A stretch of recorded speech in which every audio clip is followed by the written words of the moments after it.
This episode is brought to you by TickPick, where smart fans buy and sell tickets. Check out TickPick for the best ticket prices for your next game, concert, or event, and use promo code PODCAST to save $10 off any order over $49. That's TickPick.com. Promo code PODCAST.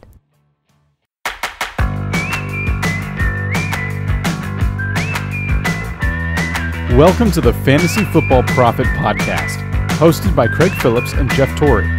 Visit us at fantasyfootballprofit.com. And now your hosts, Craig and Jeff.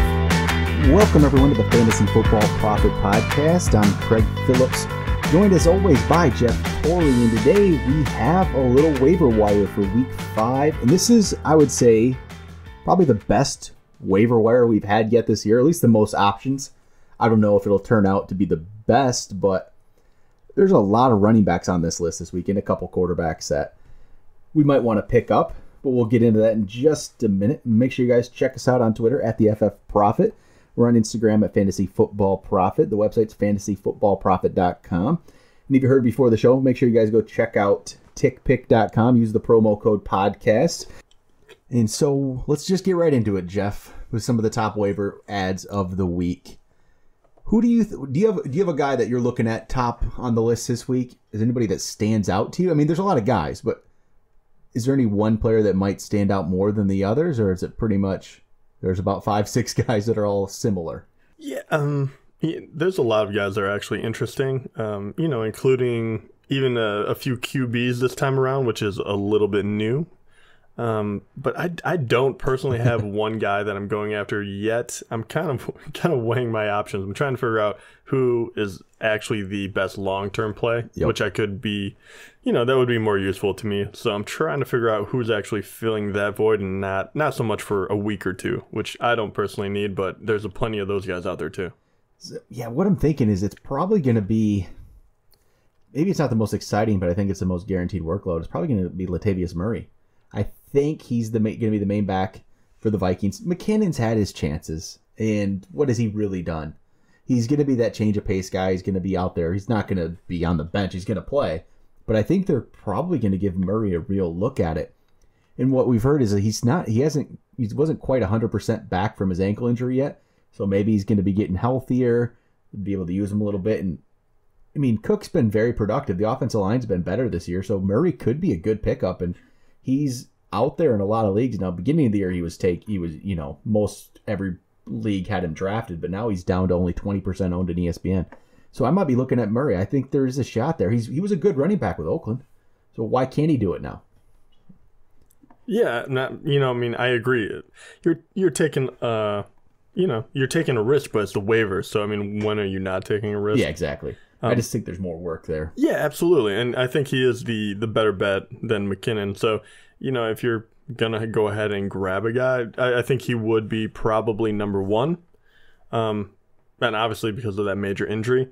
Another guy that's out there that we've been kind of talking about, not quite as a clear-cut favorite, but he keeps gaining steam, is Alvin Kamara. Yeah, that would have been definitely my number 2. Yeah. He would be my number 1 talent-wise. It's just Murray has the clear situation. Kamara doesn't yet, but I think he's going to get that at some point here. At least, I think Peterson's out of it. I'm pretty sure Peterson's just they're done with him. Yeah, not looking good for him. So Kamara's owned in 20% of leagues, which you didn't mention at the top of the show because you already have him on your bench. So I do, yeah. You're not. I mean, we talked about him so much that I tried to trade for him actually a week or two ago from you, but trying to give you a quarterback, but Cousins turned it around, so we didn't have to make a deal there. But yeah, Kamara, we've talked about Kamara a lot, so we don't have to maybe go into it. And we talked about him on last night's show. But he's going to be getting more and more and more work, I think, as they go on. And he's been productive every single time he's been getting the ball in this limited workload. So if he starts getting the ball more, I think they're just going to start using him over Ingram even because, like we said, there's something about Ingram that Sean Payton doesn't feel like he can play a full workload either. It's never happened, and I don't see it happening at all. So Kamara is definitely going to be, he's my number 2 on this list, I would say for sure. It's Murray and Kamara. That's without a doubt for me. And then you can go on, I don't know where to put him, but Deshaun Watson.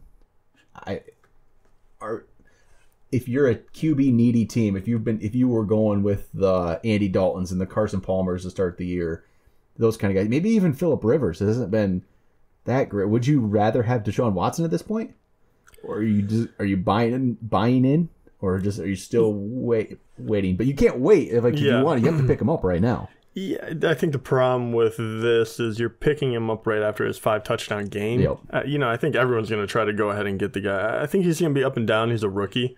Yep. I would personally rather have Rivers, who has fallen on, kind of hard times, but he still hasn't been, an unproductive quarterback. He had one bad week, against KC, which a lot of people have. And, actually Deshaun Watson is about to go against KC.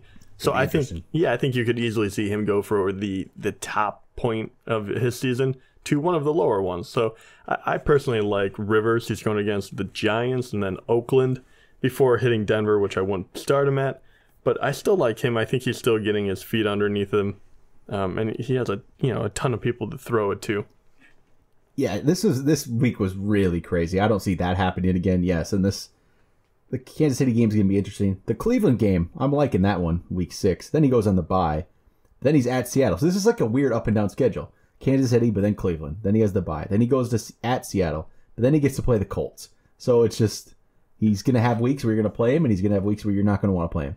But if you want him, you have to get him right now. You can't wait around. I'm not throwing down any kind of money, a big amount of money on him, because it's still a quarterback, and there's still a lot of quarterbacks out there. I mean, look at Blake Bortles threw a big number last week. Like, players do this once in a while, so don't go spending all your money on Deshaun Watson. I think that would probably be a mistake to do. But I like the guy a lot. So if you need a quarterback, it's the way to go. All right, how about some of the other running backs? Anybody stand out to you in this next tier? I mean, it would have probably been Aaron Jones at one point, but we don't know what's going on. It doesn't seem like Jamal Williams' injury is as serious, and doesn't seem like Ty Montgomery's is quite as serious as before. And if that's the case, it's just going to be, this backfield is going to be a little muddled maybe for the next week or so. And I'm probably staying away from Jones. He was that hot name after last Thursday, but yeah, without those injuries sticking, there's a real reason to have the guy. And it's kind of funny. Some guys have fallen out of favor all of a sudden. Like Tariq Cohen was the hottest name ever. Now he's fallen below. Right. Yeah, he's actually below 50%. So if he's out there, I still think you go after him. Yeah, and I'm just going to name off a few of the people that people are, you're going to go after are worthwhile. We have Tariq Cohen.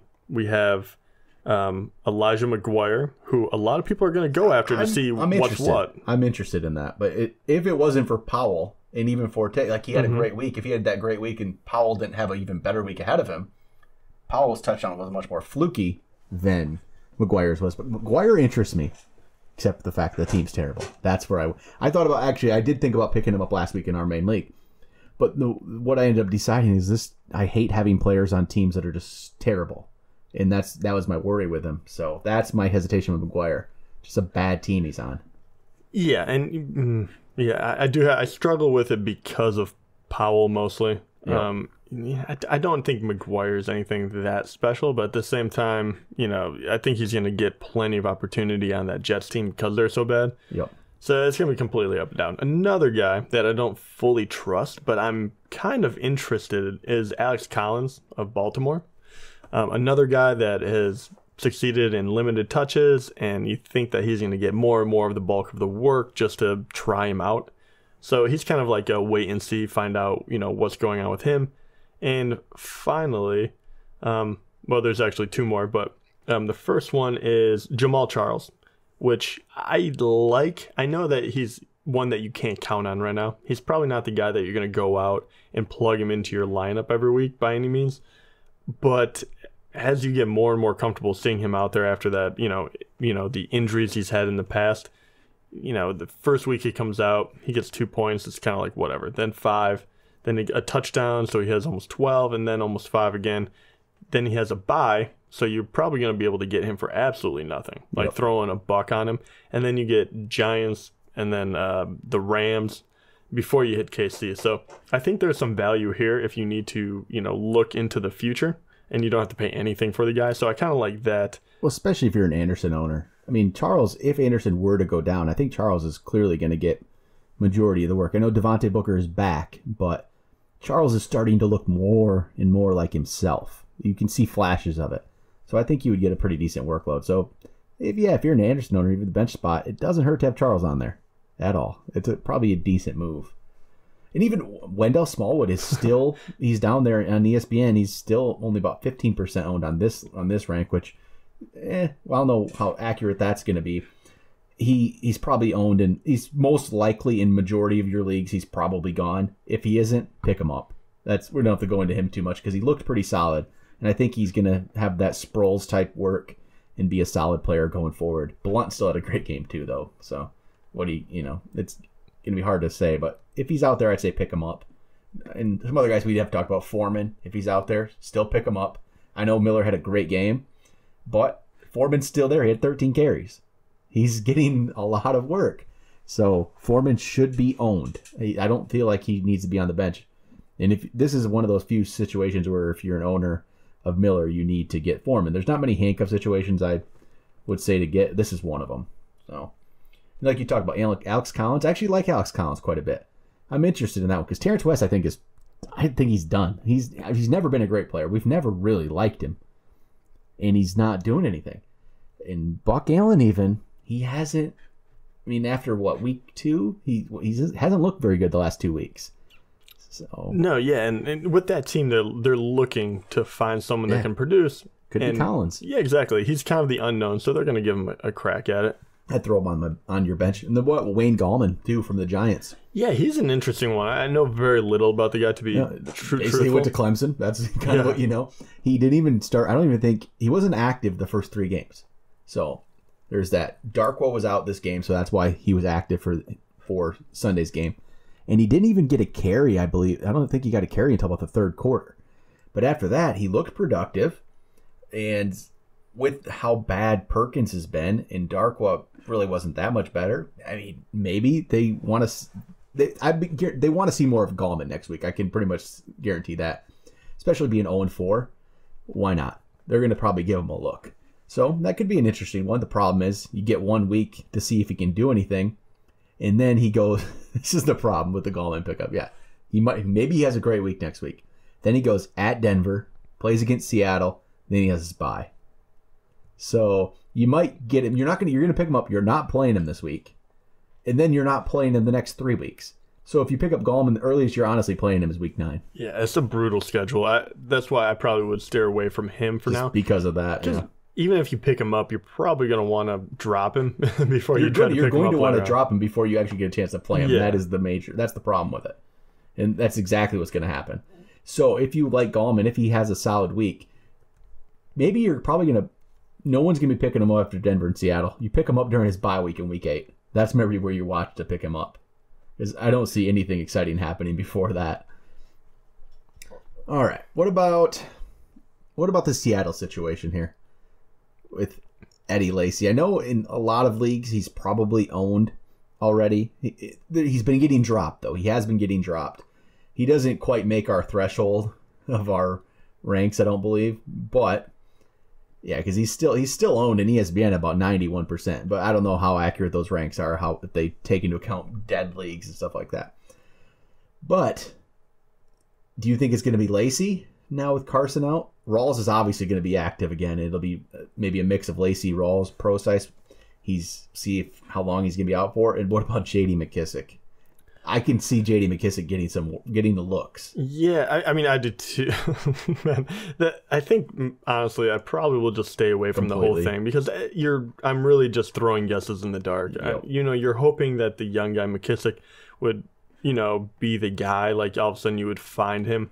But there was also a reason why he wasn't ahead of the other guys, and there was a lot of them. I mean, it wasn't like it was just one guy, and all of a sudden he got a shot. I mean, Rawls, Lacy, Procise.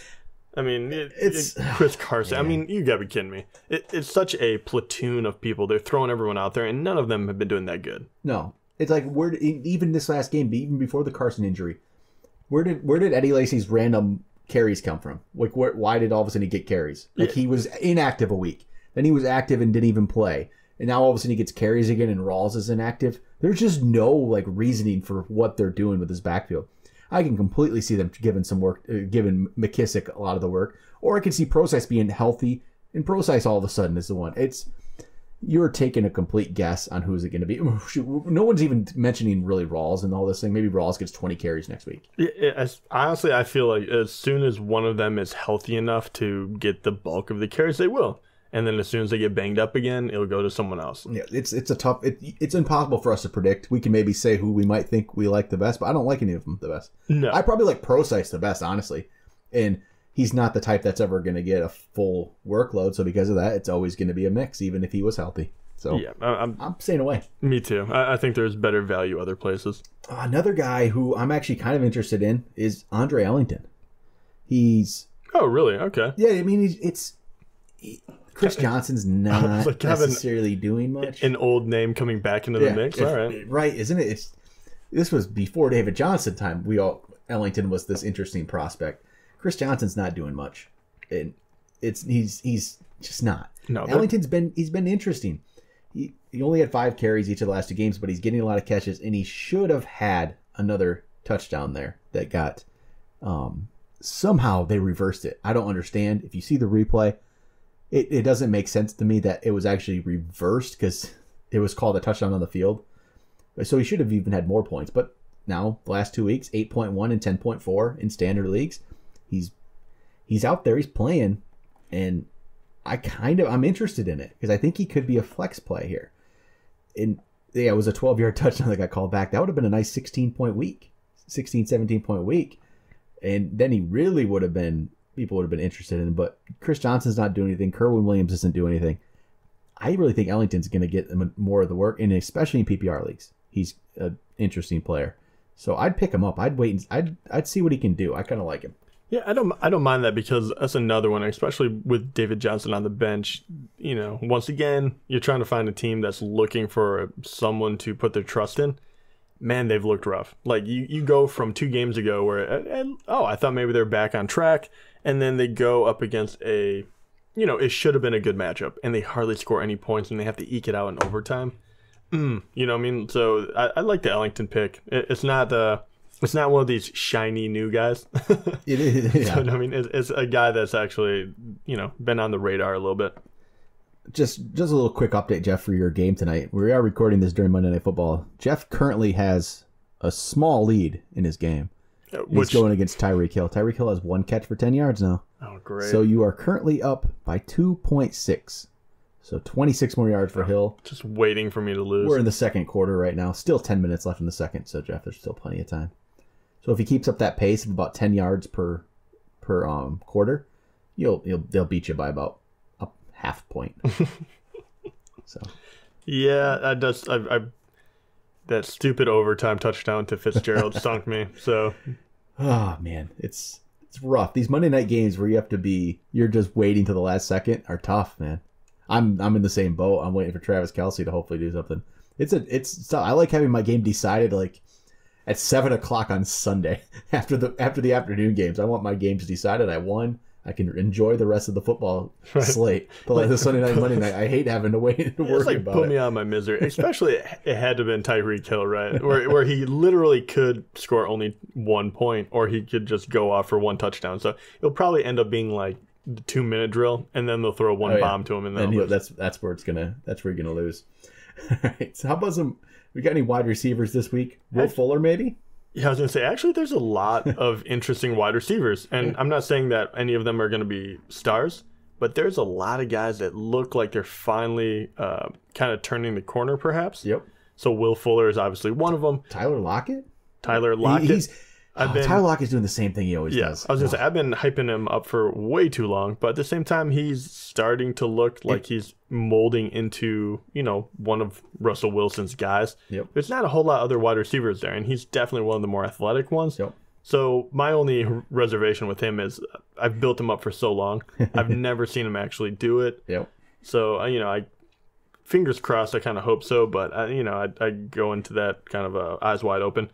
Another one, I truly hate this one. But, wait, what? You're gonna say his name, right? Yeah, but the more I look at it, his numbers haven't been that bad this year, and that would be Devin Funchess. Hey. And the thing I really do love about this, even though I hate Cam Newton. He's been playing like garbage besides for last week, which he just blew everything up and did so well. And that's when Funchess had 2 touchdowns for 19 points. But before that, he had 6 points, and then before that, 7. First week against San Fran, didn't do anything with 2 points. So he's kind of slowly coming along. And what I love, too, is his schedule is crazy good. Mm-hmm. I mean, the next 3 games, Detroit, Philly, and then Chicago. And then after that, Tampa Bay, Atlanta, Miami, Jet, New Orleans. Wow. I mean, it's a great until schedule, you hit, really. week 14 in Minnesota, which I wouldn't want to play him. But, all those other ones are pretty friendly to wide receivers. Think about that. Is Cam Newton now going to be good? Oh, man. I don't. Did we write him off too early? I don't know. We'll see where we rank him tomorrow. But yeah, I mean, in Funchess, he's in year 3. We talked about this before the season. These third-year wide receivers, a lot of them seem to break out around this time. Maybe we're seeing something. I don't know for sure. But New England's been terrible though, so maybe it's weird to say.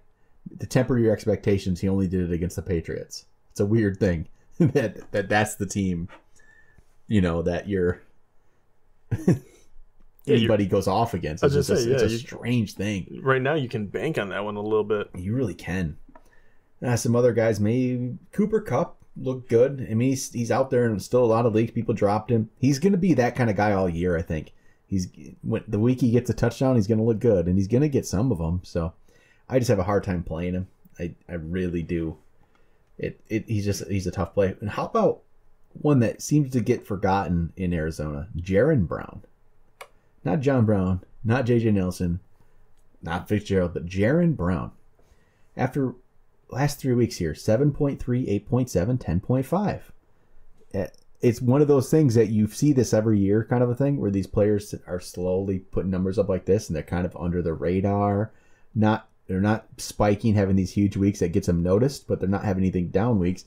He's playable right now. And this is just in regular standard league. He's been playable. It was boosted by that touchdown in week 3, but it's interesting. He's probably worth an ad at this point. I know there's a lot of receivers there though. That's where it gets worrisome. But I think maybe is he actually a little better than J.J. Nelson? I mean, J.J. Nelson did it the first 2 weeks and nothing since, or just you don't know who's going to go off. Yeah, I really do hate guessing on the Arizona Cardinals wide receiving crew, and even worse, I just talked about Devin Funchess and how he has like a really great schedule. It's not that they have an overly hard schedule coming up, but where Jaron Brown really shined was against 2 of the worst teams. So it was Indianapolis, where he got 7.3. He had 73 yards on the day. Then Dallas, which he caught a touchdown, so that kind of boosted him. And then San Fran, where he went 8 for 105. Not saying he can't do this, but those teams are definitely, preferable matchups. And now he's going against Philly, Tampa Bay, and the Rams, which I don't necessarily think are that great. But, it's probably enough for me to probably stay away. But I can't deny, the numbers. I mean, if he keeps putting up these types of numbers, he would be easy to start, right? So if you're getting a basement score of 7, that you can't really argue with that. So I'm kind of, waiting one more time. If they do it at Philly and he can quietly, especially if he gets like 4 catches. Yep. If he gets enough receptions where I think maybe that's a safer bet, I would definitely start taking this guy seriously. And then I'll just throw it again. Mike Williams, just watch it. Maybe if you have a bench spot, he's getting closer and closer to coming back. Or coming back to debut. Have his debut. I would just watch. That's a guy that he's a top 10 pick. He has talent. And we just haven't even got to see these guys yet. John Ross, Corey Davis, Mike Williams, none of them. I still think somebody in that group is going to do something if they ever get healthy. It's a disappointment to have 3 top 10 wide receivers and they're all hurt. How about some tight ends? There's a couple of them I'm actually interested in here. Charles Clay, he's barely over 50%. He's 50.6. He's been very good, actually. Yeah. He had one down week, but other than that, and especially the way tight ends have been terrible this year, Charles Clay's been a solid option for you. 11.3, the down week with 2.3, but then 9.9 and 11.2. And 11.2 is without even a touchdown, which even makes it more impressive. So, with how bad tight end has been, he's probably a good option at this point. And I think he's a every week starter. the way things are going. It's crazy to say, but it's very true. And I like it because he's not the 1-2 reception guy. Anywhere from 3 to 6 receptions, and that's pretty healthy dosage if you're a tight end. And he has a touchdown, every other game. There's not a whole lot to really dislike about him. Right now he ranks as the 5th overall tight end, and that's how up and down it's been. So, yeah, there's no doubt this guy should be owned pretty much in 100% of leagues. I think he's a safer option, definitely, than probably the majority of the guys on, the rest of the list. And he still has relatively high touchdown levels, too, which is kind of what you're usually looking for. And then the other guy who I'm getting more and more interested in every week is Evan Ingram. Yep. He had 1 touchdown so far this year, but other than that, he's just remained steady. But you can see that if you have a player that, a rookie tight end too, to top it off, who's just like 4 for 40, 4 for 50, 5 for 40, 6 for 60. I mean, that's not amazing, but with how bad tight end is and how up and down it is, he's staying steady. And if he starts adding touchdowns to it, yeah, that he's a rookie tight end. They don't usually even do this well. Yeah, and this isn't great, but I like what I'm seeing. I like the consistency, and all that's going to mean is probably Eli's just going to be more comfortable throwing the ball to him because he's doing the same thing every week. I can see these numbers slowly rising. So I'm liking Evan Ingram right now. I think he's an ad. I think I'd probably play him. Yeah, and I actually added him for $1 last week just as a flyer, and I had to actually make everyone knows obviously my Hunter Henry love, and I stuck with Henry because I'm being stubborn, but and it worked out for me. But at the same time, I think Evan Ingram is, he's definitely going to be the safer option. I mean, he's ranked 11th overall in tight ends, and I don't think we've really scratched the surface with him. And he has everything that you look for someone that can really produce. And especially with Beckham being so heavily guarded, it looks like Eli is starting to develop his second, third favorites finally. And, surprisingly enough, Evan Ingram is right up there.